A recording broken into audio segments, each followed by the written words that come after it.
Hi, I'm Roxanne Richardson, and this is the Casual Friday podcast. In this week's podcast, I have a couple of tidbits. I have a finished project. I've been doing some dyeing experiments that I want to share with you. And I want to talk about Finish It February, which starts on Sunday. So let's get started. About a month ago, I told you all about the death of Barbara Walker, who was an incredibly influential knitter, designer, author of knitting books and many other types of books. She died in December, and the news spread through the knitting community, but I couldn't find any obituaries. I kept looking for a couple of weeks. And this really surprised me because I remember when Elizabeth Zimmerman died, who was one of her contemporaries in the 1970s, another really influential knitter. Both of them still, their work impacts knitters today. Well, Elizabeth Zimmerman's obituary was published in the New York Times. And I don't know if it's because Barbara Walker had maybe one surviving family member, and he announced her death on Ravelry and on his little website that's in honor of his mother. And so it took a while for the news to spread. A few days ago, I got a direct message from Craig on Ravelry who said there is an article about Barbara Walker in the New York Times. So I read it, and it's a lovely article, and I will leave a link down below that anybody can access. You don't have to have a subscription to the New York Times to access it. And then I did another search on obituaries for her, and a day after the New York Times article appeared, there was one in her local paper down in Sarasota, Florida. So I think it just hadn't been announced to newspapers, and it took it spreading through the knitting community before it finally got to the newspapers. So if you'd like to read more about Barbara Walker, you can read that article. They even have some video in there interviewing her a decade or two ago about her work. So I was really happy to see that finally it made it to the New York Times as well as other papers. Many of you have heard me talk about the Loose Ends Project over the past couple of years. For those of you who don't know what the Loose Ends Project is, it's an organization, a nonprofit organization that matches up people who have an unfinished craft project that was left behind by a loved one. So it's not a crafter who's like, oh, I just want somebody to finish this for me.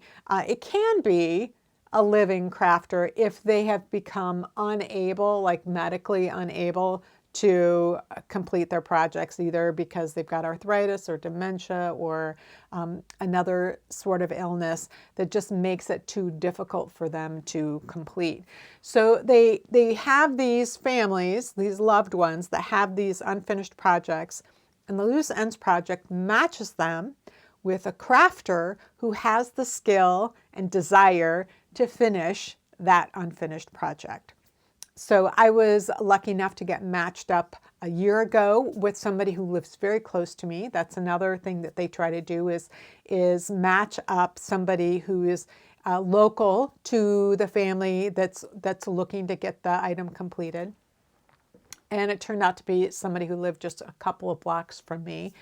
So I was able to walk to her house and talk to her and hear about her knitting life, and then take the project and complete it, and then return it to her and take pictures of her modeling it. So it was a really lovely experience for me. Well, recently, within the past couple of months, there was a family, there was a woman who had owned several retail shops in the Washington, D.C. area. One of them was like a clothing boutique, another was a yarn shop, that kind of thing. And she had imported just a ton of yarn from Finland. And she had several different businesses, and it just became too many businesses. So she decided to close the yarn shop down. Well, she had all of this huge stash of yarn, and it was put in storage. And so they decided to donate it to the Loose Ends Project, which doesn't distribute yarn or sell yarn. That's not what they do. So what they did was they partnered with a crafting thrift shop that takes donations of crafting supplies, fabric, that kind of thing, from people who are looking to reduce their stash, or maybe they've died and the family is looking for a place to donate those supplies.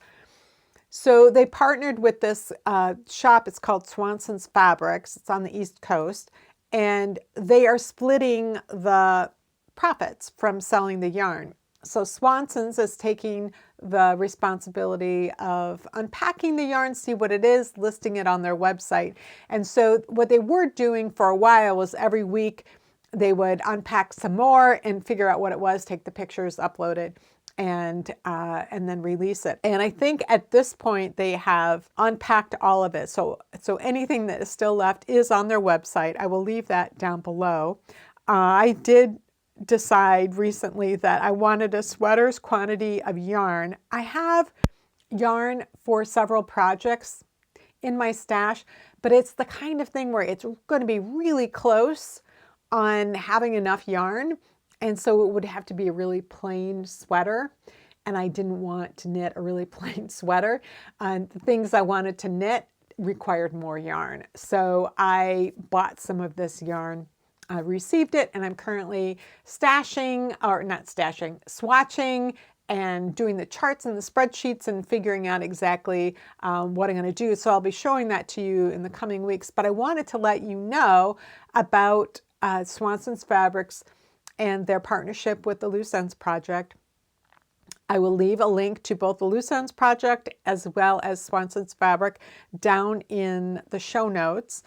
The way that you can tell whether this is yarn from the Loose Ends Project is that in the yarn, the listing, there will be like a pink or red bow next to the listing. And then when you click on it and you see more detail, it will indicate that this is something for the Loose Ends Project.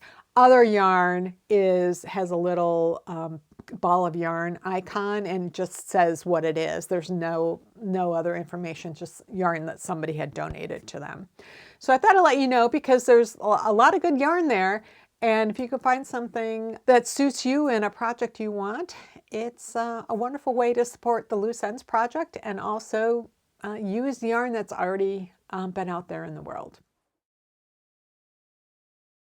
The past couple of weeks have been kind of awful if you're a Minnesotan, and because of what's going on with ICE and what they're doing to our immigrant population. And so that's awful enough. And one of the ways that I cope with things that are awful is that I knit. Sometimes I knit more than I would normally. Sometimes I find I knit less because I'm so distracted. But I was in this weird place where I had finished my works in progress in anticipation of getting going on Finish It February. I don't like to have something actively in progress and then put it to the side while I do Finish It February. So I end of December, early January, I start like, how can I get this thing done before Finish It February? And I managed to do that a couple of weeks before February started, and so I didn't know what to do with myself. So I was working a lot on doing some dyeing and also some spinning, and I do have a sweater in mind that I was working on figuring out the yarn I was going to spin for that sweater and then what colors they were going to be, and so that's sort of a longer term project. It wasn't like I could just cast on for it because I don't have the yarn for it yet because I have to spin it. And so I wanted something little, but I didn't know what I wanted. I just finished making myself this whole hat scarf thing. I don't need another hat. I didn't, there's just nothing that I needed. Then we had this situation with ice here in Minnesota. We still have it. What appeared in my feed was a post about this hat, and this is what the hat looks like. I'll try it on, I'll show you. probably have it on sideways a little bit. Let's do it this way. So it's a ribbed hat.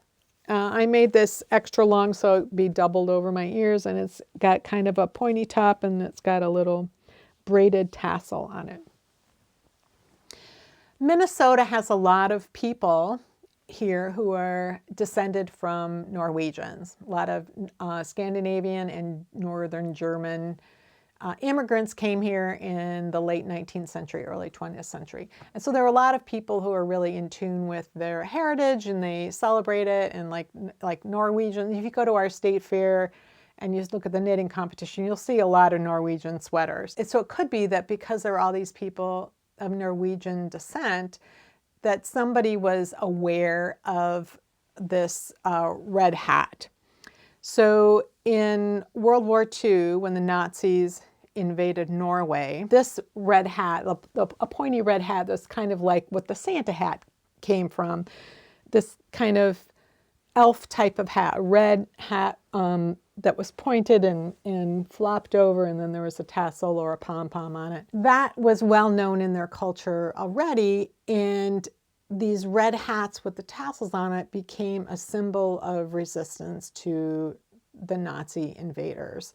And it took a while for the Nazis to catch on, and then they forbade people from wearing red hats. Somebody at one of the local yarn shops, it's just a couple of miles from my house, called Needle and Skein, came up with the idea of making a replica, writing up a pattern and using it as a protest against ice here in the Twin Cities. It's called Melt the Ice is the name of the pattern, and the 100% of the profits go toward helping local organizations that have been affected by all of this. So this is the only thing that I have knit in the past couple of weeks, in part because I was between projects, but in part because I was spending a lot of time staring at the walls. It's a very small thing to do, but I will say that knitters all over the Twin Cities have either made one of these or are making it already. And I just heard today that Needle and Skein, the shop that started all of this, has made $250,000 to help various different organizations. For people who want to help and you don't know how, because you don't know, well, what organization, because that's always the thing I have, is like, who needs the help, and I don't know how to pick. It's called standwithminnesota.com. So it's a way to kind of figure out what direction you want to help. It's the end of the month, and immigrants who are afraid to leave their houses and go to work have to pay rent in a couple of days. So they have some organizations that are helping people with rent. They have people who are supplying food to food shelves and doing deliveries to people's homes, all of that kind of thing. So if that's something that you are interested in, I will leave a link down below. We are fine in our neighborhood, but the city itself people are upset. And rightfully so. And it looks like things might be starting to change, but we'll see if what they say is what they do. A few weeks ago, I was having a text conversation with a friend of mine about selecting colors for a project and how to do that. The two of us have in common that we both have color vision deficiencies. So we're not color blind. We can see colors. There's certain colors we don't see well. And it's very probable that our color vision deficiencies are slightly different from each other. But we both struggle with selecting colors.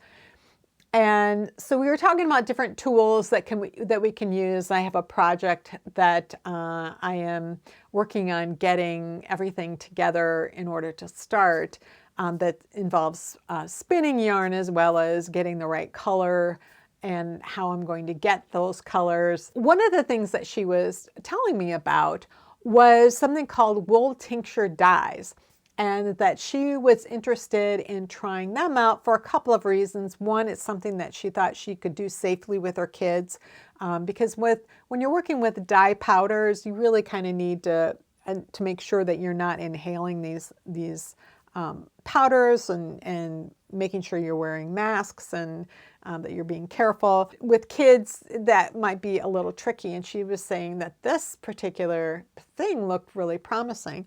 So I looked it up and I thought, oh, that looks so interesting.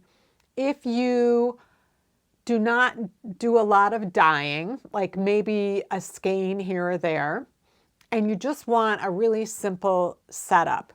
And so I got excited about it and just wanted to understand more. So I bought their starter kit. There's different ways that you can buy. You can buy little packets of dye.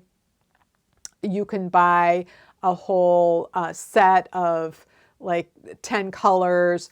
You can, or you can do what I did, which was buy the whole starter set. The starter set comes with this 1 gallon jar. So it's like 4 quarts or 4-liter jar. It also comes with a pair of tongs, and then it comes with a set of 10 dyes. And so it's actually 5 pairs of dyes. So I can show you right here. So you can see at the top there's Malbec and strawberry. So if you wanted a pair of colors that could kind of coordinate, you could do that. The dyes come in these little wax bags like this, and you can see there's a string here. The dye is actually, it's like in a tea bag. So the powder is inside there. So as long as you're not pulling it out and playing with it and banging it on the counter, it's not going to leak out the dye. But if you are banging around and playing with it like that, that's an issue.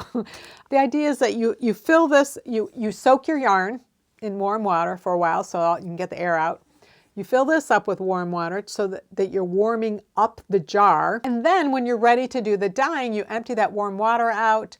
You put one of those dye packets in and you fill it up with not quite boiling water. It's, you know, a little cooler than that, maybe 90 degrees Celsius or 190 Fahrenheit or right around there. And make sure it's kind of stirred up. And then you put your skein of yarn in.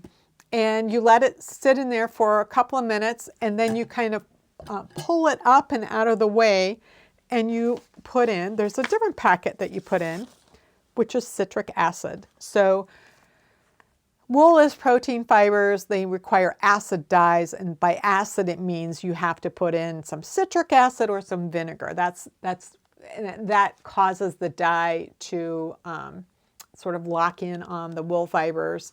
But that's all you have to do. You stick this in, you stir it around, and put the yarn back in, and then you let it sit.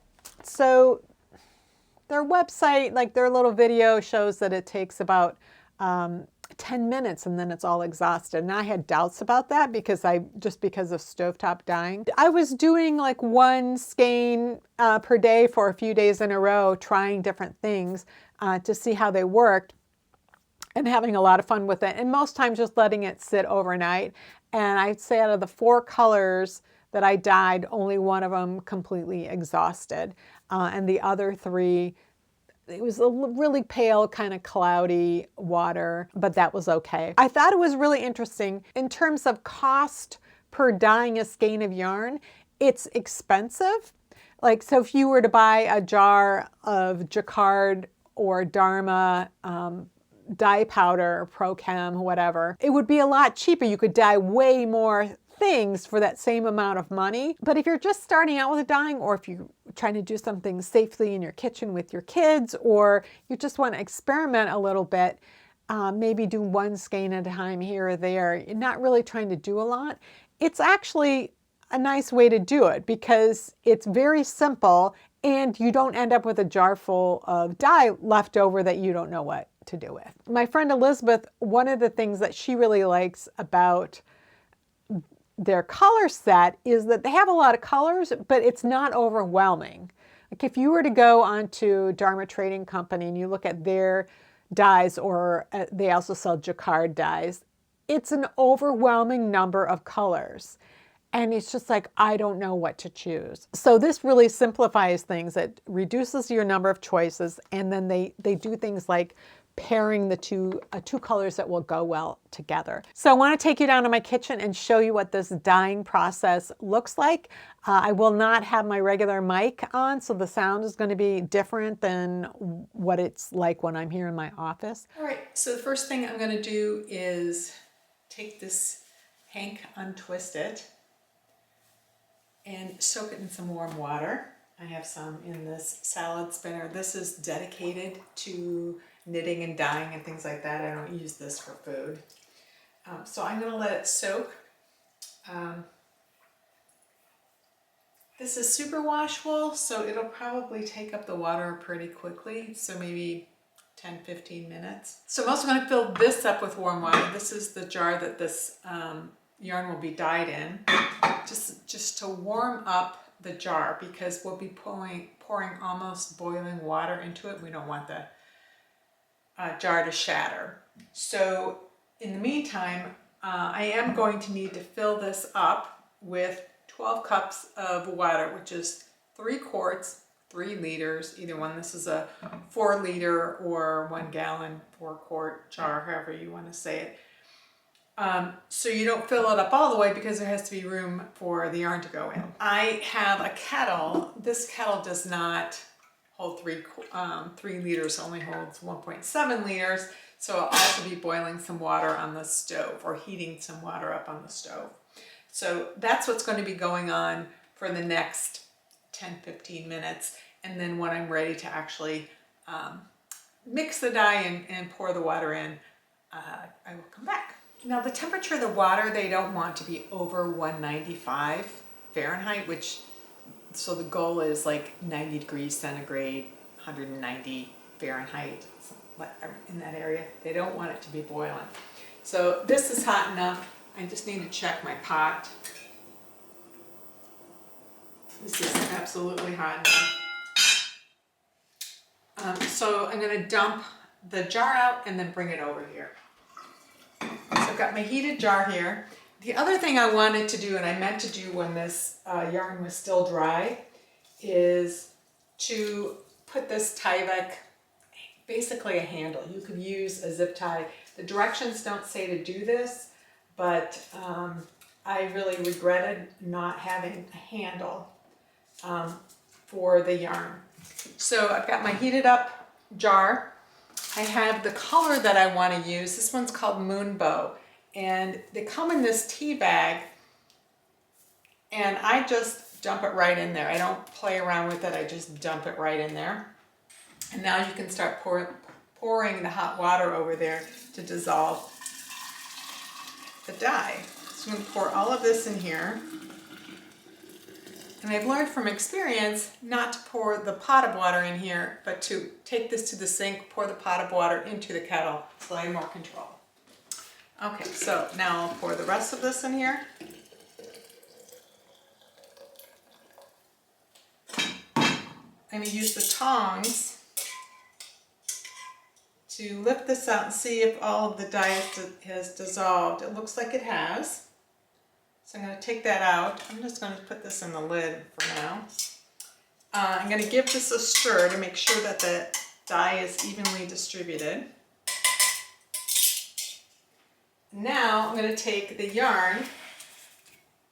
I'm going to squeeze out water, because we want, first of all, we don't want to add more volume of water because we've only got a limited amount of space. It's not going to dilute the dye. There's as much dye as there is. The idea is to squeeze this water out so you're not adding more volume to the jar so things don't overflow, and also to allow the dye to receive the yarn. So I'm going to dunk it in. Now there's no acid in this yet. This is just the dye bath. So I'm going to put it in there and stir it around a bit. Lift up my handle here. So you can see it's starting to get the dye. And I'm going to let it sit for 2 or 3 minutes, and then I will add the citric acid. Okay, it's been just about 3 minutes, so let's take a look at how this is going. So it's getting the color. This is a lighter color than I've done previously. So it's looking good. So now I want to add the citric acid, but I want to add it in a way that it's not hitting like some of the yarn directly, and because that will cause the dye to just strike in that place. I want to get the yarn out of the way. So I have the little citric acid packet that I can drop in there. But what I'm going to do is lift this up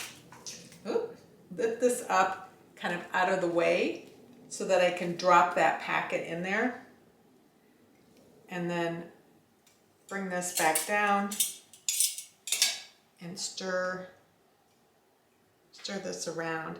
You don't have to take the packet out, but I do want to make sure that it's dissolved. I can't even see where it is right now. So at the very bottom, looks like it's all been dissolved. And I will take this out. Put this back in and give a good stir. And what you can see, I don't know if you can actually see this or not, but the water is already starting to clear around here. So this is a lighter dye color. So I was expecting that. The other ones I've done have been very dark, and it's been very difficult to see, and it might just have taken longer for the dye to go in. So what I'm going to do is leave it here for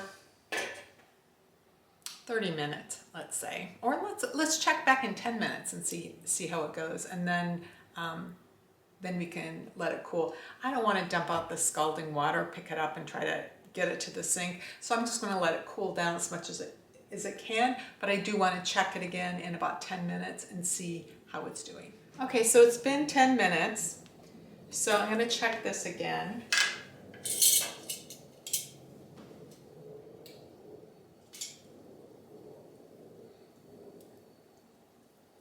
So the dye is not completely exhausted, but it's pretty exhausted.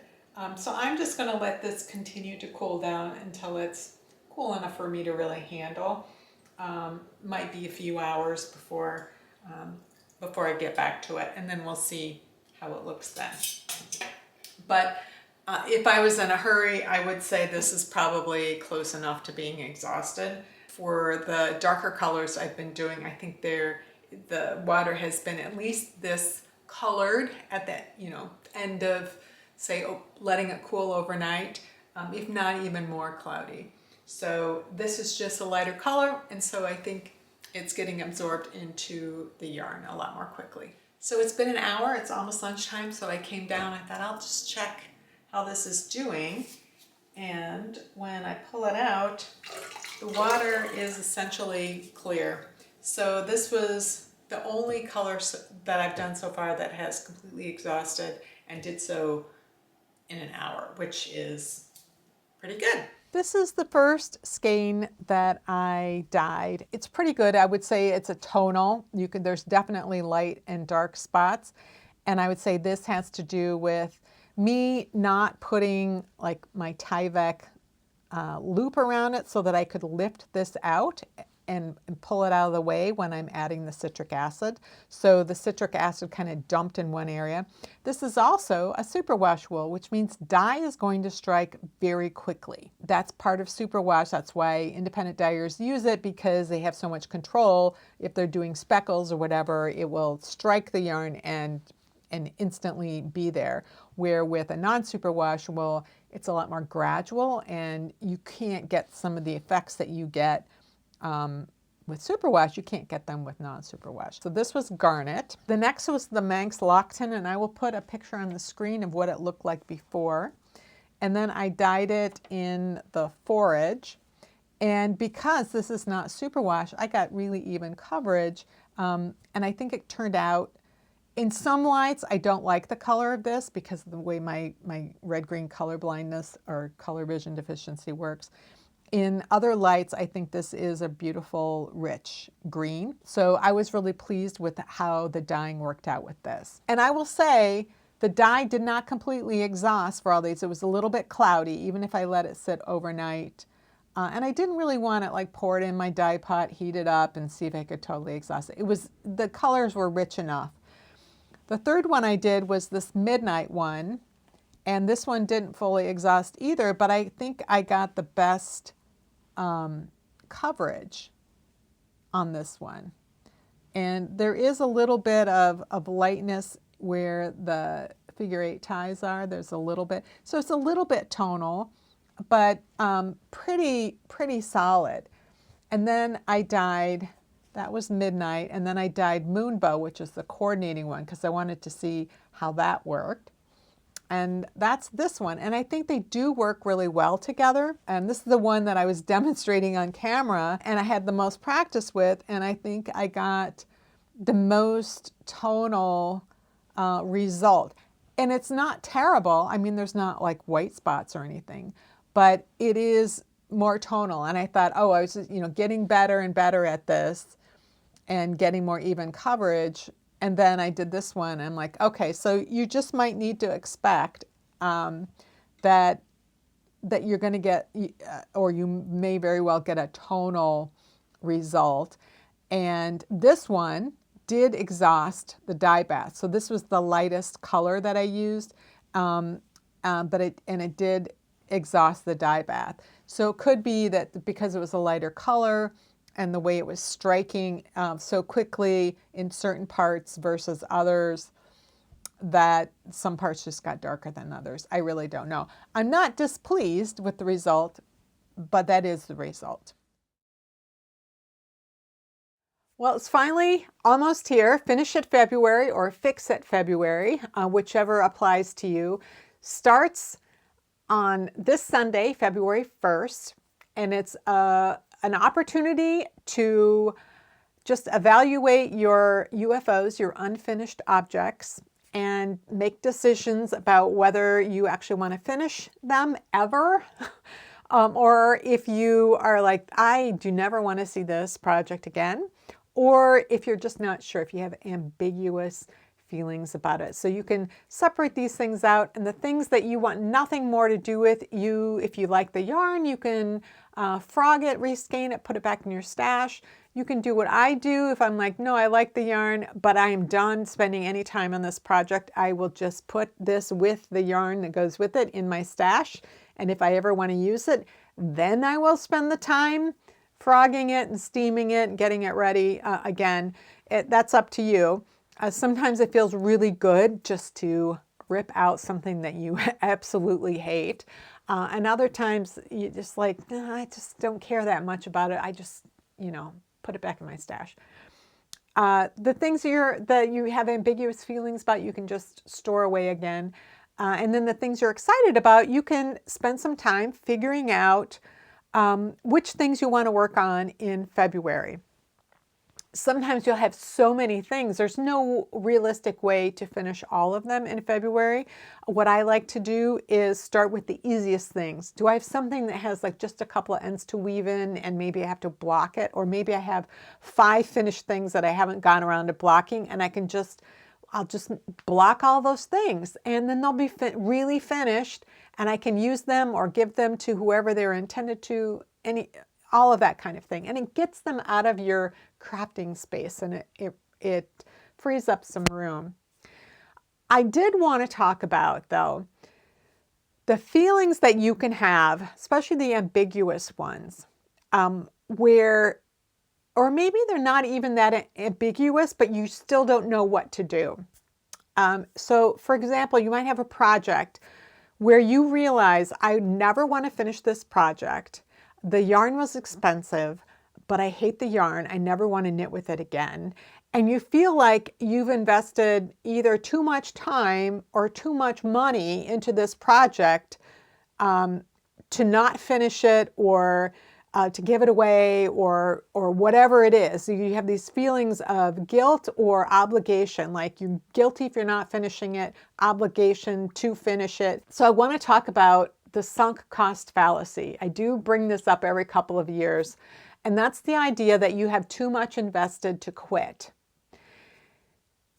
And the reason it's a fallacy is that regardless of how much time or money you have invested in something, that time or money or effort or whatever is gone. You can't get that back. What you can do is decide how you are going to spend your time, particularly on a knitting project that you don't like. You can decide how you're going to spend your time going forward. So the waste is not in the time spent already. The waste is in thinking that you should finish this thing that you hate. Knitting is a hobby. It's something we do for enjoyment. It shouldn't be a punishment. So you shouldn't feel like, I have to finish this because I've already spent so much time on it, or because I've spent so much money on this yarn that I absolutely hate. You don't. You can choose to spend your time going forward knitting with joy and getting pleasure out of it. So don't feel like you have to finish something, or that you should even save it just because you did spend a lot of money on it. You could try selling it if you thought you could actually do that. But again, the money is gone. Thinking, well, I should have spent it on something else, or I spent so much money and I feel guilty about it. It's done. It's gone. You don't have that money anymore. So do you want this emotional baggage claiming space in your life, in your visual field, or not? It's up to you. I just wanted to bring it up because sometimes it just takes that mental switch to realize that you're not obligated to finish something that you don't like and you will never want to use. You can choose to do the things that you enjoy. And I really encourage you in Finish It February to work on the things that you're excited about finishing, not the things that you feel you ought to do. It's not a punishment.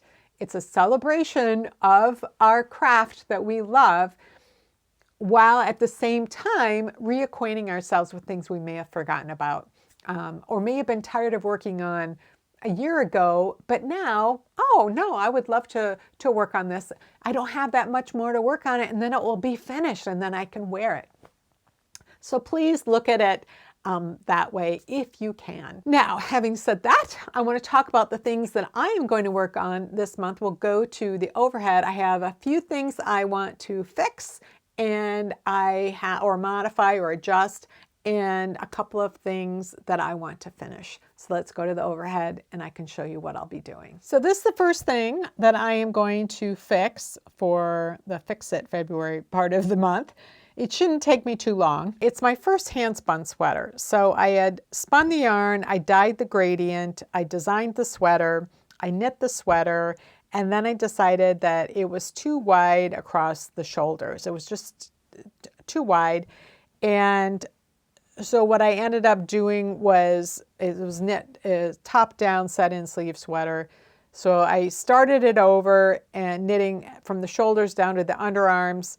I had to rip out the collar and the button band, and then I grafted the new stuff to what still worked, and then I re-knit the button band and the collar. And I really liked the fit much better.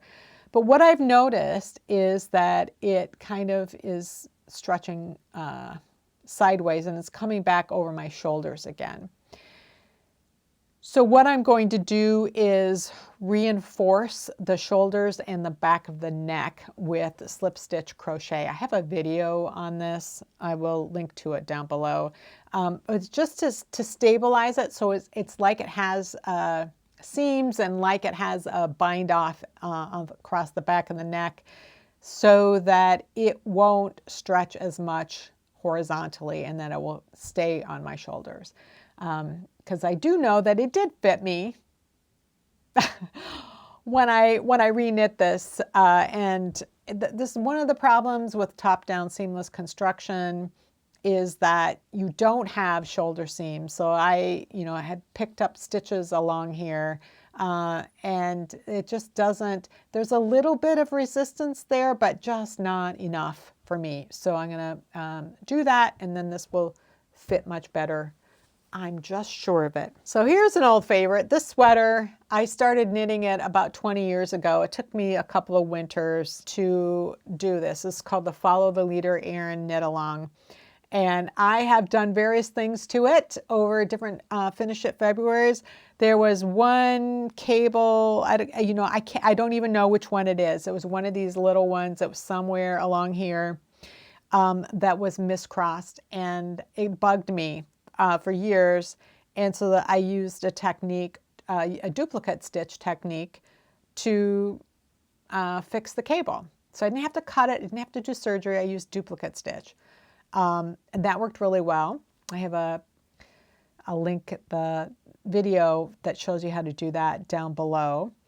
I never liked my neck. I was so excited to finish this sweater that I just didn't knit the neck long enough, and I always felt it was too wide. And I could never find the leftover yarn. And then a couple of years ago, I found it in a bag of leftover balls that I had intended to donate. It was in our front closet, and I found the leftovers. And so I was able to re-knit the collar and make it deeper, and I just love it so much more. I wear the sweater a lot, and so I'd worn through the elbows. And so one year I put on these patches, which you can see are getting worn through again. So it might be something for next year, as I'll redo the patches on here.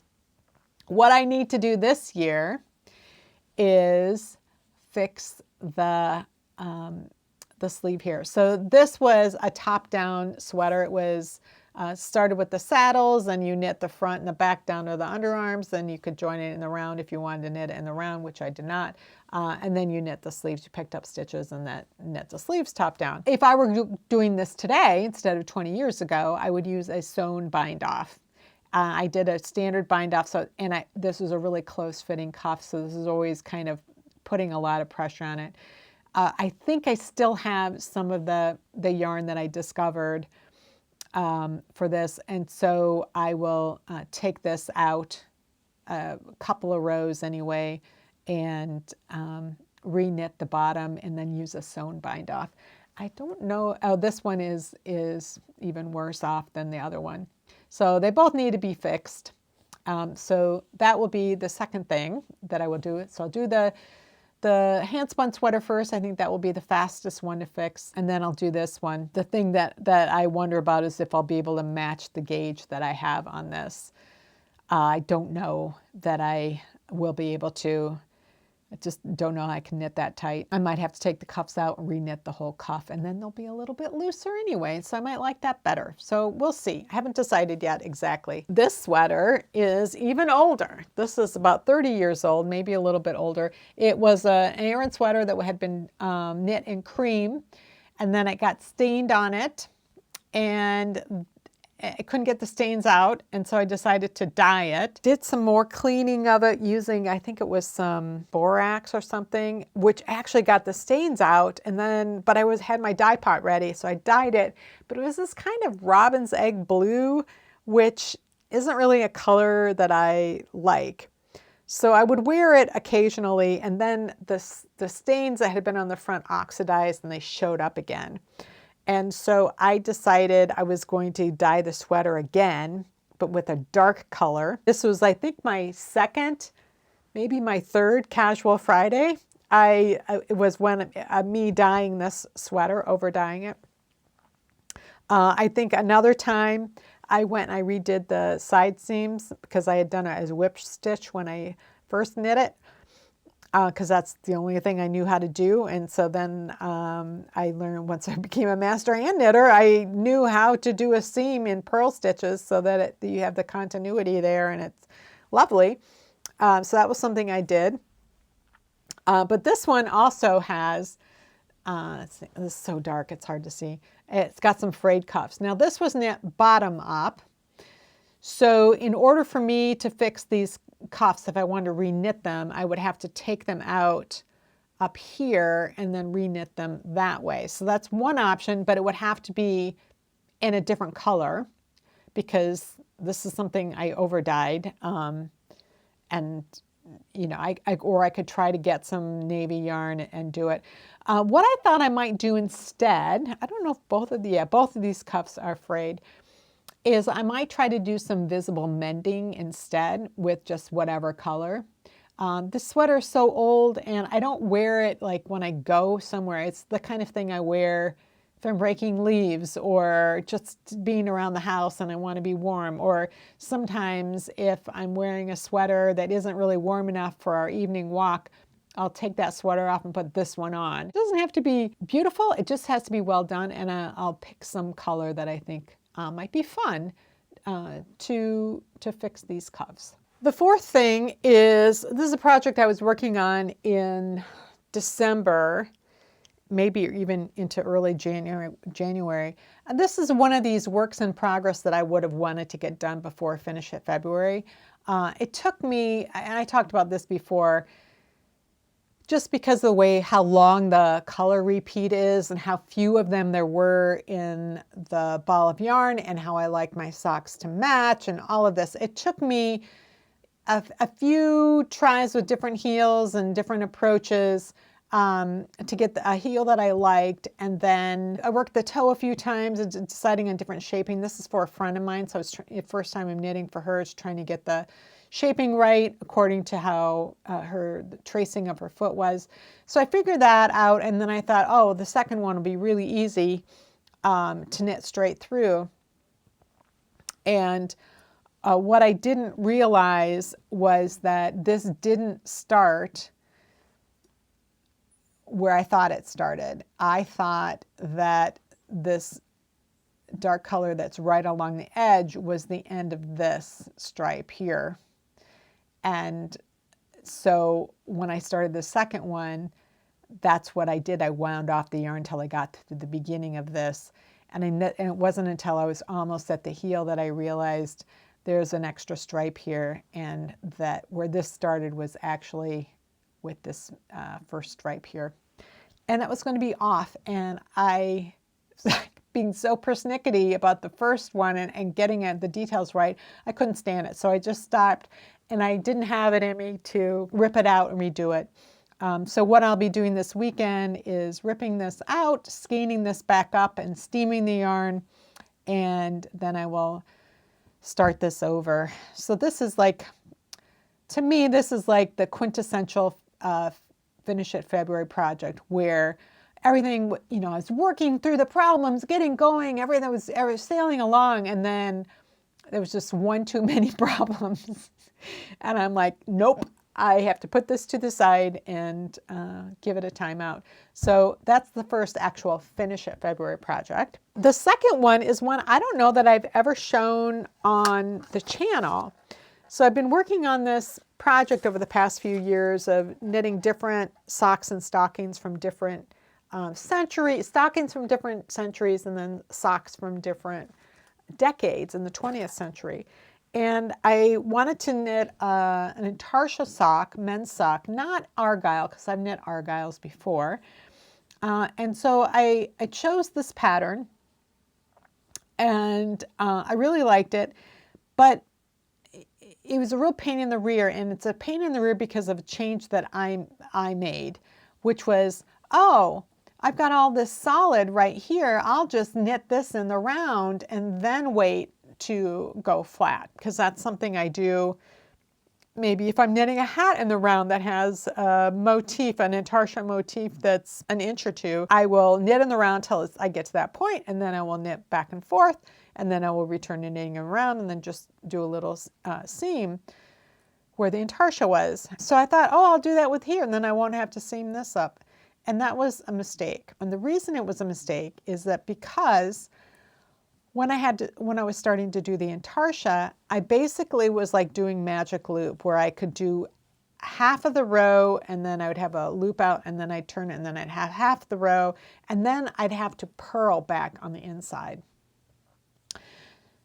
This is why I don't like intarsia in the round so-called techniques, because they are usually, the round is actually closed and you have to purl backward, you know, you don't get out of purling when you're doing it in the round. And I don't like purling on the inside of a small circumference item like this and then dealing with the color switches.